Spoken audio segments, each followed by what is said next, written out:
মার্টিনেজের বিকল্প ভাবছেন স্কালোনি। বিশ্বকাপে আর্জেন্টিনার প্রথম ম্যাচ বাংলাদেশ সময় ১৭ জুন সকালে আল জাজিরার বিপক্ষে ডিফেন্ডিং চ্যাম্পিয়নদের উদ্বোধনী ম্যাচের শুরুর একাদশেই থাকার কথা এমি মার্টিনেজের।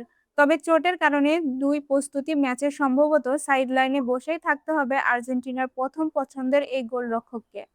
ফলে হন্ডুরাস ও আইসল্যান্ডের বিপক্ষে প্রীতি ম্যাচ দুটিতে নজরে থাকবে মার্টিনেজের প্রধান বিকল্প হিসেবে স্কোয়াডে থাকা অপর দুই গোলরক্ষক জেরোনিমো রুল্লি আর হুয়ান মুসোর মধ্যে কে এগিয়ে থাকেন।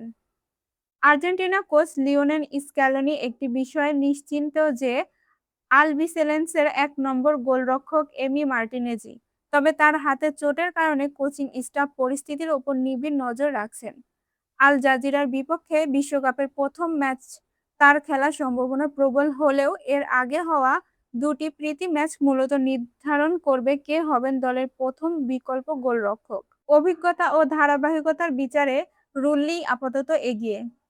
অলিম্পিক মার্সেইয়ের এই গোলরক্ষক আর্জেন্টিনার সিনিয়র দলের হয়ে ৭টি আন্তর্জাতিক ম্যাচ খেলেছেন।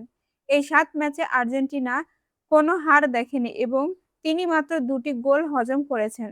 তার সর্বশেষ আন্তর্জাতিক ম্যাচ ছিল ২০২৪ সালের নভেম্বর বিশ্বকাপে বাছাই পর্বে পেরুর বিপক্ষে।